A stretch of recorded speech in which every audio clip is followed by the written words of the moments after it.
muhibbin rahimakumullah, Rasulullah sallallahu alaihi wasallam bersabda, innal quluba tasda'u kama yasda'ul hadid, bahwasanya hati itu mau berkarat sebagaimana berkaratnya besi. Wa qala an-nabi sallallahu alaihi wasallam, innal 'abda idza akhta'a khati'ah nukitat fi qalbihi nuqtatun sauda fa in naza'a wastaghfara saqulat. Ujar Nabi kita, sesungguhnya hamba itu bila mana berbuat satu dosa,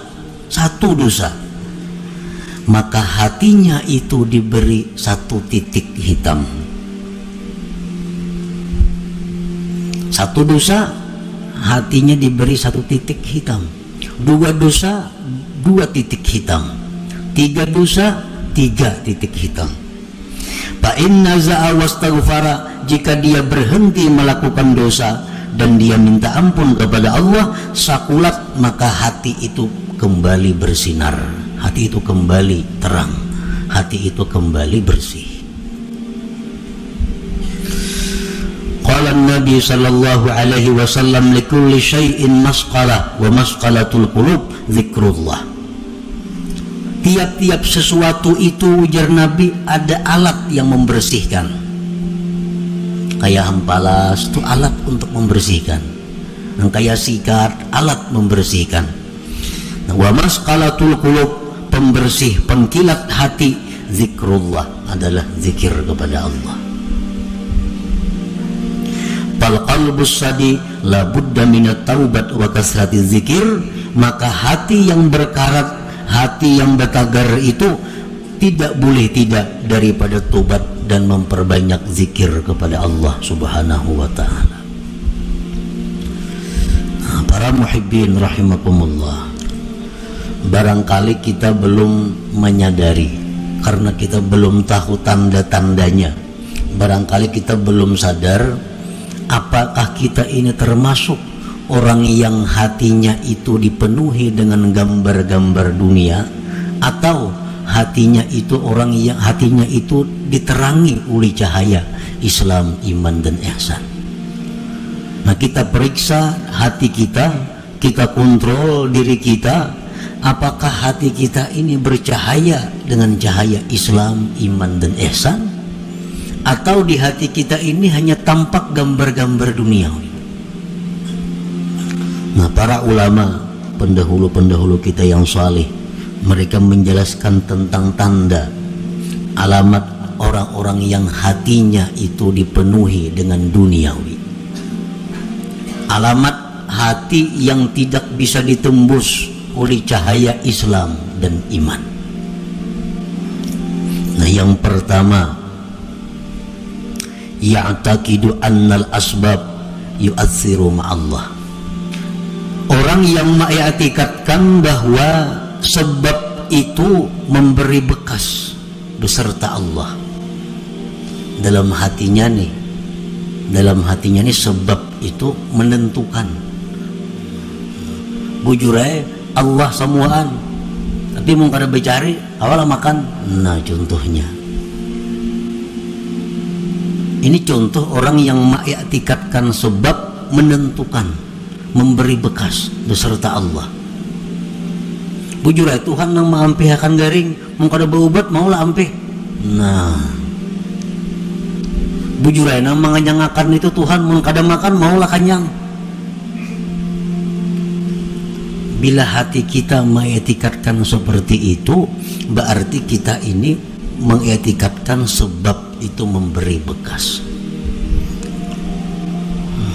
Para muhibbin rahimakumullah, Allah Ta'ala memerintahkan kita untuk bersebab. Itu perintah. Allah memerintahkan kita untuk bersebab, berusaha, berobat, makan. Itu dalam Quran ada semuaan perintahnya. Tetapi jangan sampai sebab itu disamakan dengan musabbib, dengan Allah. Cari aja sebab, Tuhan kada melarang. Cari aja makanan, cari aja obat-obatan, cari aja usaha, Tuhan bahkan menyuruh. Tapi ingat bahwa itu sebab adalah tidak menentukan apa-apa. Yang memberi bekas itu Allah. Nah kalau kita ditakuni, bisakah kenyang tanpa makan? Bisa. Bisakah sembuh kada berobat? Bisa. Bisakah sugih kada berusaha? Bisa. Bila kita mengitikadkan di hati, mun kada makan maulah kenyang, kada mau, nah itu i'tikad nang salah. Itu menunjukkan bahwa hatinya gelap, hatinya berkarat. Yang kedua tandanya orang yang hati berkarat, la yakhafu bima aw'adahu Allah ta'ala bin nar awil azab awil la'nah. Dia tidak takut pada sesuatu yang diancam oleh Allah dengan neraka atau azab atau laknat. Dia kada takut. Jadi Tuhan, kamu jangan berzina. Zina itu azabnya pedih. Masih aja mau melakukan. Nah, kada takutan. Ujar Tuhan, ikam jangan mendekati zina. Ujar Tuhan, ikam jangan melakukan riba, karena bila ikam riba itu ikam bermusuh lawan aku. Tetap ini riba, maka ada takutan. Nah ini tandanya hati itu sudah masghub di dunia ajilah. Yang ketiga, la yarju fima wa'adahu Allah ta'ala minal jannah awir ridwan. Dia tidak mengharap, tidak tergiur dengan janji-janji Allah daripada surga dan keridhaan. Jadi Tuhan, ikam laksanakan ini, balasannya surga, bidadari 1000 orang. Kada ada beliau-liur, kada ada hendak, kada ada meminat, kada menyambut. Nah hati ini kada menyambut, berarti hati kita tertutup. Al-Quran mengatakan, hadis Rasul mengatakan, baca ini, nah baca ini surah ini, baca tiap malam. Bila ikam baca surah itu, ikam kena mati ke surga, dirabutakan bidadari. Ada tak baca-baca. Nah bilakah itu kita, berarti hati kita ini rusak. Hati kita rusak. Yang keempat, la yantafi'u bil ilm. Kada kau mengambil manfaat lawan ilmu. Mengaji ya, turun aja tiap kali pengajian, perajinnya lagi. Tapi kelakuan tetap kada berubah-ubah. Nang riba masih riba, nang ketujuh bazina masih ketujuh bazina, nang ketujuh minum arak masih minum arak, nang ketujuh buka aurat masih membuka aurat. Pada turun terus ke pengajian perajinnya. La yantafi'u bi ilmi, kada kau mengambil manfaat dengan ilmu. Berarti hatinya itu kada kau ditembus oleh ilmu. Kenapa? Terdinding oleh kecintaannya kepada selain Allah. Yang kelima, la yantafi'u bi mukhalatatis salihin. Kada ada mengambil manfaat dengan bakawan, bergabung lawan orang saleh. Kawanan ini orang-orang alim, kawanan tuan guru, tapi tatap kelakuan. Bila jawab oleh tuan guru, iya sudah. Nah ini bahaya ini orang. Kenapa? Artinya cahaya yang ada pada orang saleh itu kada kau menembus hatinya. Bakawan orang saleh macam itu, apalagi bakawan yang kada saleh. Yang keenam, tanda orang yang hatinya gelap gulita, la yabki bi dzikril maksiatil lati amilaha. Dia tidak menangis mengingat maksiat yang pernah dilakukannya. Nah, dahulu suah berbuat maksiat ini, suah berbuat maksiat itu, suah berbuat maksiat ini. Keingatan, kada apa-apa, kada ada pina menyesali, apalagi menangis.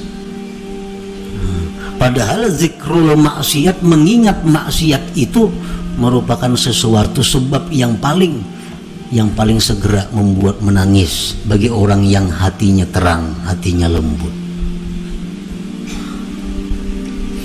Yang ketujuh, la yastahi bi mukhalafati sunnati wa khalqil muru'ah. tidak merasa malu berbuat sesuatu yang bertentangan dengan sunnah dan merusak kehormatannya. Kada merasa malu. Sekampungan orang turunan menuntut ilmu kalanggar, nya kada bener di rumah,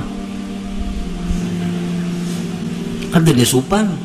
Berarti hati orang ini sudah kada kawa ditembus lagi dengan cahaya iman. Yang kedelapan, la yakhsaru bitarkit ta'ah, tidak merasa rugi meninggalkan taat. Kada merasa rugi. Ada orang taat berbuat ibadah, inya kadang gawe kada daerah rasa rugi. Nah, kalau orang-orang beriman macam sahabat Nabi, para tabiin, generasi-generasi pendahulu kita, kalau orang tuh kada sampat misalnya sembahyang berjamaah karena ada masalah apakah kelalaiannya, kada sampat tuntung ke masjid, orang sudah bubar berjamaah, mati-matiannya menangis, menyasar rugi karena kada sampat berbuat taat ini. Nah, itu tanda orang hati yang terang.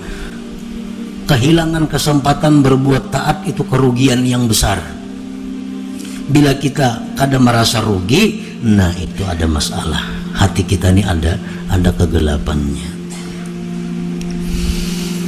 Yang kesembilan, la yajidu halawatat taat, dia kada merasakan manisnya taat. Nyata ibadah kada ada senyamannya. Ibadah tuh kada ada nikmatnya. Orang nang gelap hati itu jelas sudah ibadahnya kada nyaman. Ngapa aja nak lakas tuntung, membaca yasin nak lakas tuntung, membaca Quran apa nak lakas tuntung, umpat pengajian nak lakas tuntung, kada nyaman. La yajidu halawatat ta'ah, dia kada menemui manisnya taat. Padahal taat itu mestinya manis, mestinya nikmat bagi orang nang hatinya terang.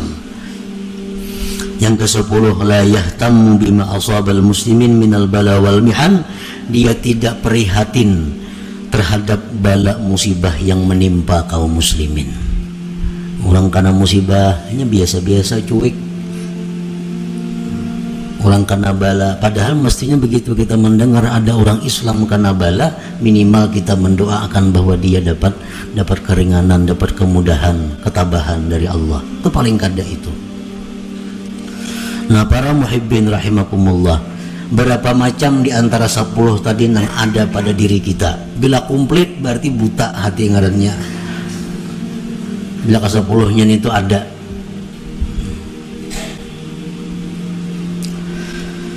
Nah, jadi petunjuk para ulama, petunjuk daripada para ulama sesuai dengan apa yang disampaikan Rasulullah sallallahu alaihi wasallam, cara mengobati hati yang seperti tadi, cara mengobati kelakuan akhlak seperti 10 tadi, hanya ada 2 macam obatnya.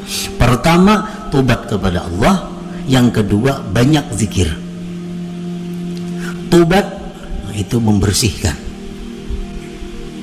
membersih tobat, mahimbalas itu tobat.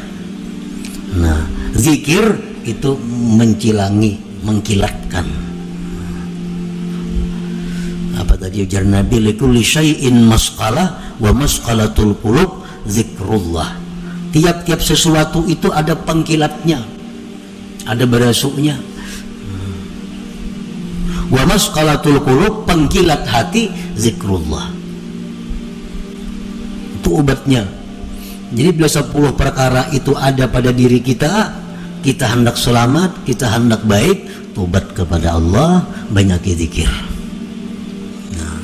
Maka dengan demikian hati yang tadinya berkarat, hati tadinya yang gelap akan menjadi terang dan mengkilat.